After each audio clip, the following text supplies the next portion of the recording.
Selamat datang di Dewa Talks, high quality, trusted, and free webinar Indonesia with passionate expert yang dipersembahkan oleh Dewa Web, partner kamu untuk sukses online.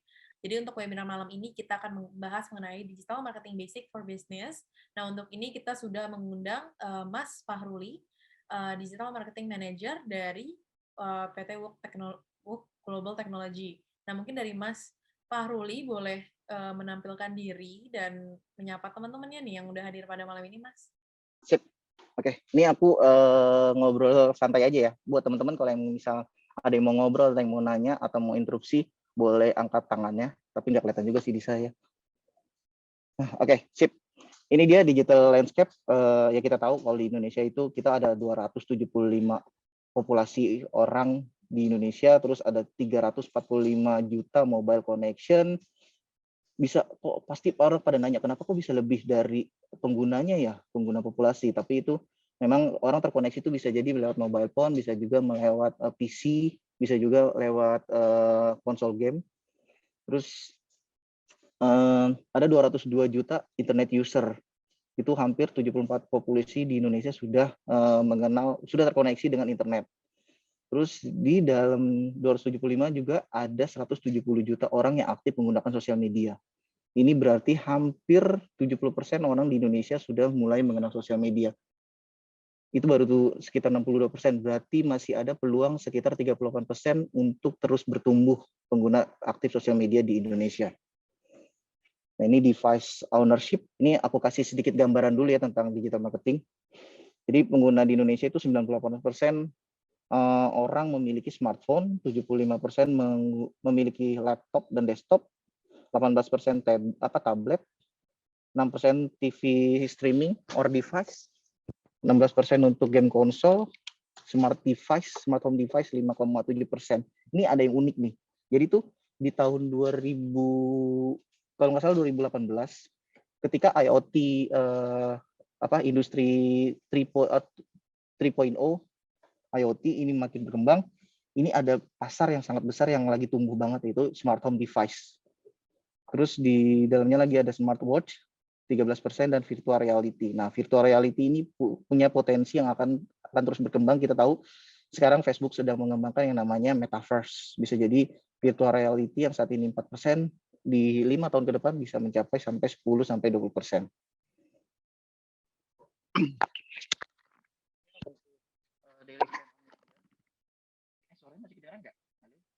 Sekarang suaranya hilang ya, Mas?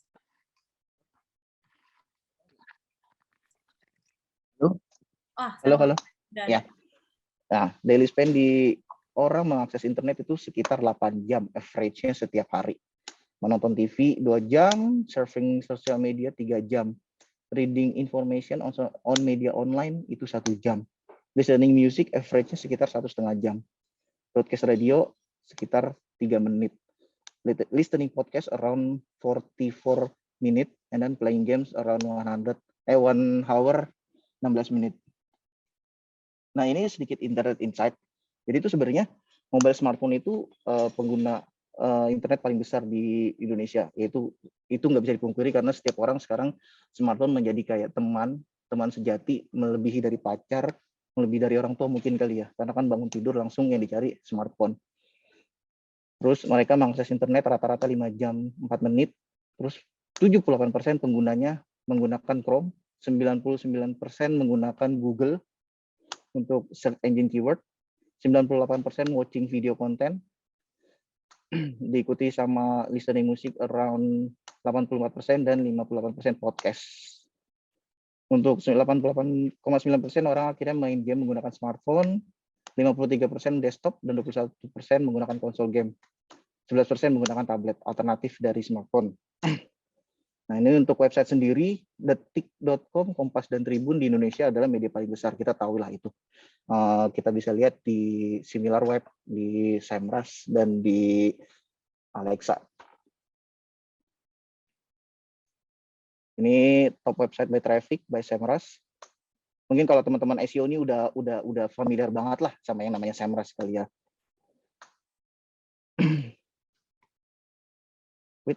Ini yang tadi saya bilang social media user insight-nya ada 170 juta orang menggunakan sosial media.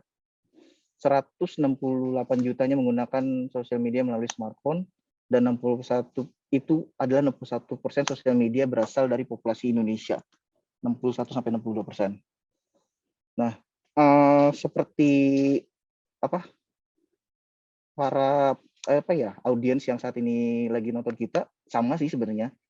Segmen audiens pengguna sosial media itu di umur ya sekitar 18 sampai 34.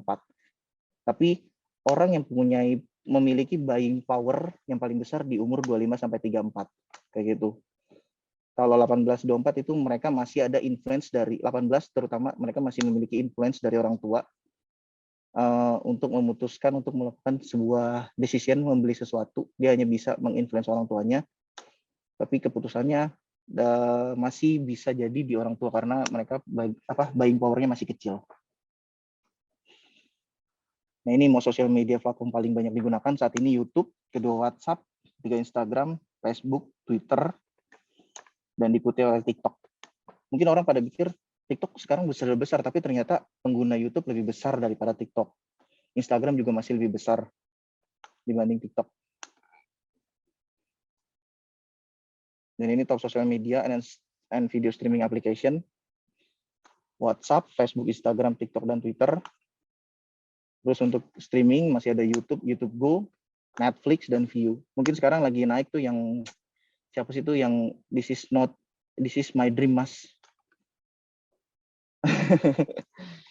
Nah gitu. Dan this is potential audience on social media untuk ads. Jadi ada Facebook itu potensial audiensnya sekitar 140 juta. Gender yang didominasi di Facebook itu male, ads potensialnya sekitar 65% dari 140 juta. Berarti ada banyak banget nih orang-orang yang kita bisa targeting untuk ads.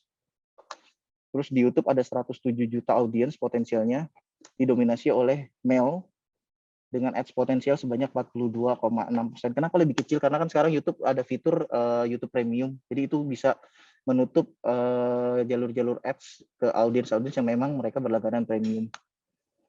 Untuk Instagram ada sekitar 85 juta.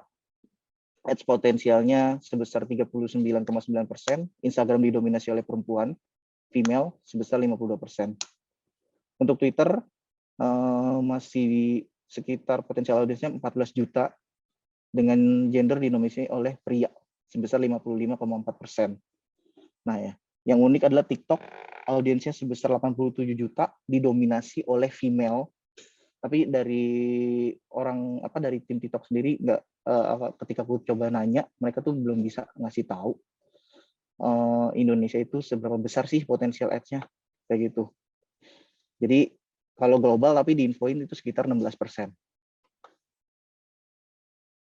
Nah, ini source brand discovery, ada search engine, ada ads social media, ada comment on social media. Jadi gini, brand discovery ini sesuatu yang unik nih menurut gue. Jadi kayak kalau gue tuh tahun lalu tuh sempet survei baca-baca tentang insight. Jadi tuh sekarang komen orang di sebuah postingan itu sangat mempengaruhi emosional dari si target audiens yang kita sedang targeting gitu. Jadi organic content kadang biasanya tuh kalau kita lagi nonton YouTube atau baca IG, postingan IG pasti kita baca komennya kan.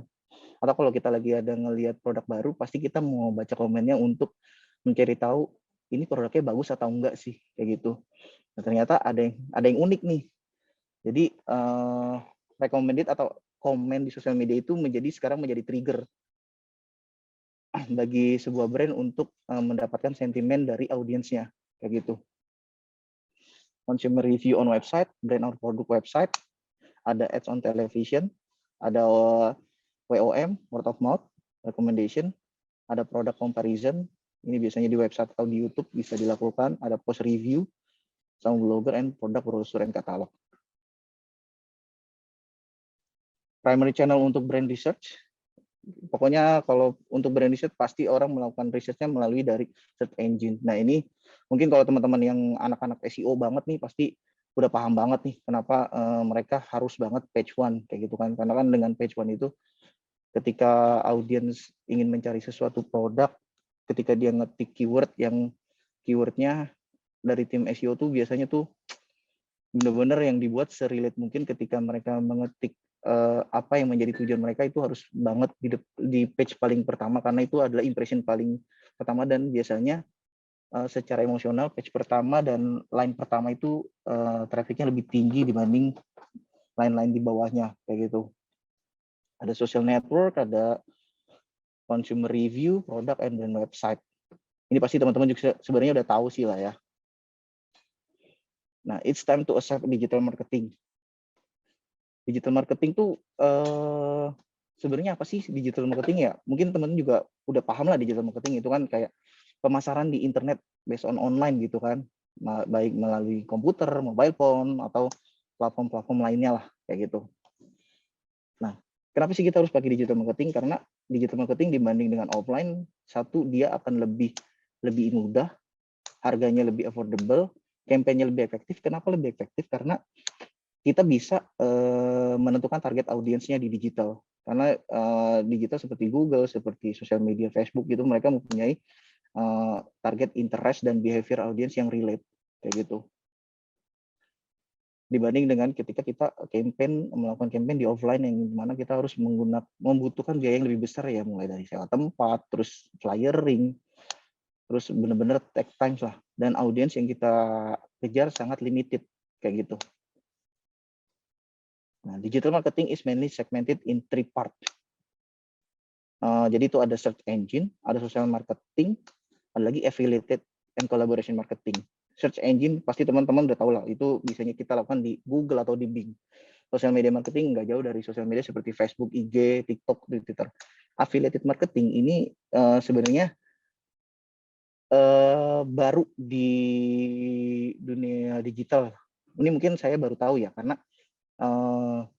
affiliate marketing ini sebenarnya baru ada di platform namanya TikTok. Karena TikTok itu adalah one stop solution sosial media yang mana dia tidak hanya bisa menjadi sosial media, tapi juga dia jadi sosial marketing. Dia juga bisa menjadi social commerce, di mana di situ kita bisa nge-build awareness, kita bisa ngebuat consideration level, sampai kita di sana bisa bekerja sama dengan KOL, dan kita bisa jualan kayak gitu. Kalau dulu kan di Bigo orang live untuk dapetin diamond atau dapetin gift gitu kan, tapi di TikTok tidak hanya dapat gift, tapi di TikTok mereka bisa melakukan penjualan produk kayak gitu. Jadi kayak social commerce banget yang kombinasi antara sosial media dengan e-commerce kayak gitu. Jadi benar-benar mengadopsi sosial media dengan contohnya kayak Facebook atau Instagram dengan Shopee gitu. Karena memang setelah saya menjalankan affiliated and collaboration marketing ini, ada potensi di sana saya bisa berjualan juga kayak gitu. Entah kita bisa berjualan dengan brand kita, akun sosial media kita juga bisa berkolaborasi dengan mereka. Jadi di TikTok tuh ada dashboard-nya, itu dashboard namanya affiliated KOL sama seller shop. Kalau nggak salah, saya juga agak lupa kalau nggak buka dashboard. Jadi tuh kita di sana bisa nitip produk ke KOL yang memang mereka membukakan kerjasama sama kita. Misalkan ada yang saya lakukan adalah saat ini saya bekerja sama dengan Flash Gadget, Fortune, terus beberapa KOL yang relate dengan produk-produk aksesoris. Jadi kita mengirimkan produk ke mereka. Jadi setelah kita kirimkan produk di dashboard-nya, jadi ketika mereka live, biasanya tuh produk kita akan tampil di live-nya mereka. Kayak gitu. Nah, sistem pembayarannya seperti apa? Nah, sistem pembayarannya itu, jadi di dashboard itu kita bisa setup komisi. Jadi setiap barang yang dijual dengan harga misalnya 100.000, itu si KOL yang live streaming menjual produk kita di live streaming mereka, itu mereka mendapatkan komisi 5% dari harga, kayak gitu. Nah, that's why sekarang tuh affiliated and collaboration marketing ini lagi besar-besar banget nih. Sekarang tuh banyak banget perusahaan-perusahaan baru yang mereka manage KOL untuk live streaming, dan mereka memasarkan KOL-nya ini, activity live streaming ini ke brand-brand untuk join bisnis sama mereka, kayak gitu. Untuk menitipkan penjualan barang, kayak gitu. Digital marketing apaan aja sih? Banyak banget nih, ada nggak hanya sosial media, ada SEO, ada SEM, ada display ads, ada Google Search Network, ada email marketing, ada Facebook, ada remarketing, ada WhatsApp broadcast, ada programmatic, ada KOL, ada buzzer community, ada video ads, ada affiliated marketing, ada mobile marketing, dan live streaming. Jadi kalau ditanya di digital marketing itu bukan hanya tentang sosial media, tapi ternyata luas banget kayak gitu kan. Mungkin kalau kalian lagi buka OLX, tiba-tiba kalian keluar, buka Tokopedia, tiba-tiba kalian keluar buka OLX, tiba-tiba di OLX ada produk yang sudah kalian lihat di Tokopedia, itu bisa jadi remarketing kayak gitu. Terus bisa jadi ketika kalian browsing di e-commerce seperti Shopee, Tokopedia, dan Lazada semacam-macamnya, tiba-tiba kalian lagi scroll di sosial media nih, tiba-tiba produk yang sempat kalian lihat muncul lagi di mana? Di sosial media. Itu bisa jadi remarketing juga. Karena sebenarnya di sosial media sama di e-commerce itu mereka ada koneksi, apa ya namanya, collaboration ads lah. Jadi si e-commerce tuh kalau kita bekerja sama dengan e-commerce itu biasanya mereka bisa sharing audience. Jadi audience yang datang ke shop kita, dia berkunjung, itu audience itu datanya ke tracking sama pixelnya atau GTM-nya si Shopee atau si Tokopedia. Nah, ketika audiensnya balik lagi ke sosial media, si brand akan melakukan campaign namanya collaborative ads, CIPAS. Itu nanti ada proses di CIPAS itu ada yang namanya prospecting, ada yang namanya upsell, ada namanya retargeting. Jadi kalau prospecting adalah mencari orang-orang yang dia datang ke website, dia hanya view. Dia datang bukan ke website, ke e-commerce, ke toko kita, dia datang hanya nge-view, tapi dia tidak add to chart, tidak membeli. Kita bisa prospecting mereka. Nah, kalau retargeting, mereka melakukan add to chart, tapi mereka tidak membeli. Nah, itu bisa kita retargeting lagi di sosial media, kayak gitu. Nah, sebenarnya digital marketing strukturnya yang benar seperti apa sih kalau dalam bisnis? Nah, sebenarnya digital marketing untuk yang skala kecil, ini masih yang skala kecil ya, belum skala besar. Kalau skala kecil itu kita harus ada konten spesialis, ada digital ads, ada KOL and PR, ada social media spesialis. Loh, konten spesialis sama social media spesialis apakah bisa dibeda? Apa harusnya bisa sama? Oh, belum tentu. Bisa jadi kalau konten itu mereka benar-benar orang yang create konten. Konten itu tidak hanya konten daily, bisa jadi konten branding, bisa jadi mereka membuat, aduh ini suara apa sih? Bisa jadi mereka membuat konten-konten yang tidak hanya produk, tapi ada brandingnya juga. Digital ads ini ya di dalamnya orang-orang yang mengoperasikan campaign-campaign, mau di Google Universe, mau di social media universe, mau di programmatic, banyak kayak gitu, mau di mobile marketing, semuanya itu biasanya orang-orang digital yang jalankan. Terus ada lagi divisi KOL dan PR. KOL ini orang-orang yang fungsinya yaitu membuat kerjasama dengan para KOL, dan PR ini biasanya mereka public relationship, biasanya mereka fungsinya itu bekerja sama dengan media-media kayak gitu. Social media spesialis ini, nah ini orang-orang yang dia tugasnya di dalam sosial media itu mulai dari maintenance, mulai dari jadi CS-nya untuk sosial media, itu basicnya sih bisa jadi seperti itu ya, kayak gitu. Dia bikin timeline, editorial plan, kayak gitu-gitu. Ini masih skala kecil. Sebenarnya skala besar tuh ada co-branding, terus ada apa lagi ya? Product research, terus anak-anak strategi, itu besar banget. Tapi untuk standarnya yang saya bangun di WUP yaitu seperti ini, kayak gitu. Terus ini ada apa sih maksudnya digital agency? Nah, jadi gini, kadang tim digital marketing itu butuh banget yang namanya digital agency. Karena kenapa? Karena belum tentu tim kita tuh mengerti secara ads, secara overall kayak gitu. Karena kan dalam menjalankan ads itu kita kan harus ada yang namanya funneling. Nanti akan saya jelaskan di bawah. Nah, ini tadi responsibility-nya, job description-nya. Nah, ini digital plan dan strategi. Nah, ini dia. Sebenarnya intinya sih dalam digital marketing itu kita mengenal basic yang ini nih. Basic piramida terbalik ini. Kita harus tahu yang namanya upper funnel, yaitu awareness, consideration itu middle funnel, decision itu lower funnel. Jadi awareness itu nge-build reach dan impression. Mungkin kalau teman-teman lagi setup iklan di TikTok, di Facebook, atau di IG, biasanya kalian akan terbagi tuh ketika create ads, ada di sebelah kirinya reach and impression, reach and RNF, reach and frequency, terus satunya lagi brand awareness. Nah, ketika kalian di tengah, di situ ada pilihan klik, views, dan engagement, terus ya kira-kira seperti itu. Terus kalau kalian ke kanan lagi bisa jadi ada katalog sales, terus kalian juga bisa jadi purchase kalau nggak salah, kayak gitu. Jadi sebenarnya basic dari digital marketing itu ini, 3 ini.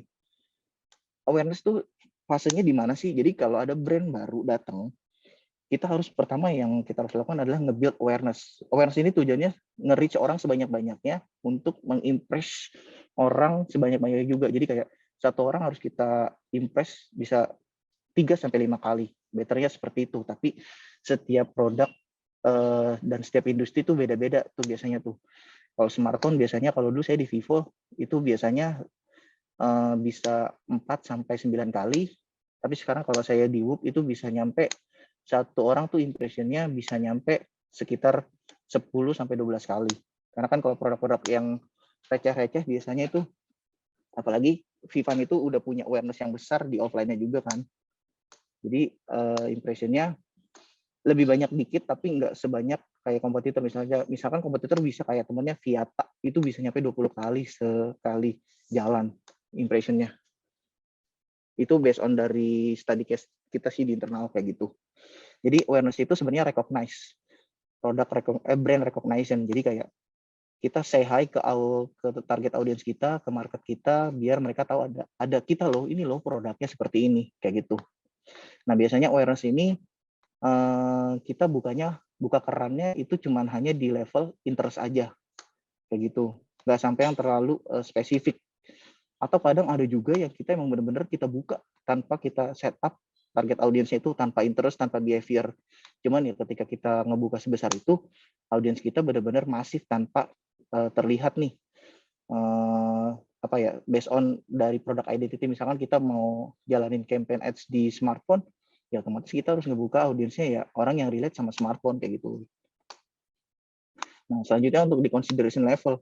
Nah biasanya orang ketika udah kenal sama produk, berarti kan biasanya akan melakukan research kan, mencari tahu. Nah, di sini di consideration nih. Dari pengalaman yang saya jalanin, consideration ini biasanya kita lebih kontennya itu lebih ke arah produk konten-konten yang mengedukasi. Jadi biasanya nih selain mengedukasi, biasanya juga main komparasi gitu. Jadi benar-benar buat orang itu namanya aja consideration, orang mempertimbangkan untuk beli atau enggak. Ketika dia melewati fase awareness, dia masuk ke fase consideration, ya udah di situ mereka akan mencari tahu, mempelajari produk yang mereka lagi tuju nih. Di sini orang-orang ini tuh lebih-lebih orang-orang yang udah in market, orang-orang yang udah udah punya tujuan dia mau ngapain mencari produk ini. Dan biasanya tuh mereka meng-compare dengan produk lain kayak gitu. Di sini biasanya konten-kontennya, kalau saya sekarang sih melakukannya ya kita bekerja sama dengan KOL untuk nge-share produk-produk review yang memang detail, dan kita juga kadang agak cheating dengan konten-konten yang compare dengan produk lain kayak gitu. Tapi compare dengan produk lain bukan mengecilkan produk lainnya, tapi lebih kayak menunjukkan benefit ketika menggunakan produk kita kayak gitu. Nah, ketika orang sudah di level consideration, biasanya ketika mereka udah banyak insight, mereka banyak pengetahuan tentang produk, biasanya dia akan memutuskan, oke, gue beli. Nah, ini di level decision. Kita sebutnya lower funnel, conversion level. Nah, di sini kita mengukurnya adalah mereka membeli atau tidak. Nah, di level lower funnel ini sebenarnya dibagi 3 lagi. Jadi ada prospecting, yang tadi saya bilang, ada retargeting, sama upsell. Jadi kalau prospecting adalah orang yang udah memutuskan untuk beli, kita panggil terus biar takutnya misalkan orang kalau udah add to cart dia lupa kan mau beli kan. Nah itu kita kejar lagi nih, lu udah pernah add to cart, lu harus beli nih kayak gitu. Nah prospecting itu bisa juga kita buat look alike. Jadi orang-orang yang misalkan si A pengen beli nih, nah kita bisa buat tipe-tipe orang kayak si A yang punya interest sama produk yang kayak produk kita. Nah itu kita bisa di situ di prospecting. Nah retargeting sebenarnya nggak jauh sih, retargeting juga ngejar-ngejar orang yang udah pernah add to chart, orang yang udah pernah nge-view, orang yang udah pernah nge-like, kayak gitu. Mungkin teman-teman di e-commerce sering dapat broadcast message-nya produk yang pernah kalian lihat atau store yang pernah kalian kunjungi.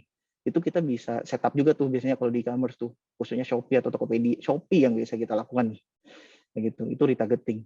Nah, upsell itu biasanya program untuk saya loyalty apa ya? Kita ngejar audiens yang dia pernah beli, kita ajak untuk berbelanja lagi, kayak gitu. Nah, di lower funnel ini kita bisa bagi 3 tuh. Nah, ini basic banget untuk digital marketing. Jadi nanti ketika kita menjalankan ads, kita harus tahu nih, basic ini nih, awareness, consideration, dan decision. Jadi ada upper funnel, ada middle funnel, dan lower funnel, kayak gitu. Karena banyak teman-teman di luar sana yang dia merasa digital marketing, tapi basic dari digital funneling ini nggak dapat basicnya, kayak gitu, nggak tahu basicnya. Padahal ini adalah basic paling penting ketika kita ingin menjalankan sebuah campaign. Karena nggak mungkin dong kita punya produk baru, langsung pengen jualan tanpa mengenalkan produk itu ke orang dulu, kayak gitu. Orang harus mengenal dulu produknya. Kayak kalian kalau mau pacaran kan harus ngelihat dulu orangnya nih, berarti kan kena awareness nih. Gue kenalan nih, berarti ada consideration, ada niat untuk deketin PDKT. Ketika sudah PDKT, sudah melakukan intense communication, chatting, telepon, video call. Nah, akhirnya kan kalian heart to heart untuk memutuskan, lu mau gak sih jadi pasangan gue? Gitu. Itu udah di level lower funnel untuk menjalankan suatu hubungan kayak gitu. Jadi ini basic banget sebenarnya. Jadi kalau buat teman-teman yang anak digital marketing, ini bisa dipegang. Ini basic sebenarnya. Dari funneling ini tuh ada lagi di bawahnya lagi. Ada loyal program, terus ada maintenance audience kayak gitulah. Tapi basicnya yang saya share untuk saat ini aja sih dulu kayak gitu. Nah, ini sebenarnya lebih kompleksnya. Ini lebih kompleksnya tuh yang tadi saya bilang ada awareness, engagement, lead, purchase sampai ke repeat purchase. Itu penjelasan yang tadi sih sama saja. Gitu teman-teman, sekian dari saya. Hai sahabat Dewa Web, video ini merupakan tayangan ulang webinar Dewa Talks yang telah diadakan beberapa waktu lalu. Kalau kamu tertarik dengan tayangan ulang webinar ini, yuk jangan sampai ketinggalan untuk ikutan webinar selanjutnya. Nantinya, selain bisa bertanya secara langsung kepada para pembicara, kamu juga bisa mendapatkan e-certificate dan juga door prize dari Dewa Talks. Mau ikutan? Caranya gampang banget, kamu bisa langsung aja daftarkan diri kamu di dewatalks.com. Setelah itu, kamu akan terdaftar sebagai peserta webinar Dewa Talks. Eits, tenang aja, webinar ini gratis dan gak dipungut biaya sama sekali. Tunggu apa lagi? Yuk, jangan sampai ketinggalan dan aku tunggu kamu di webinar Dewa Talks selanjutnya. Cari hosting yang aman, Dewa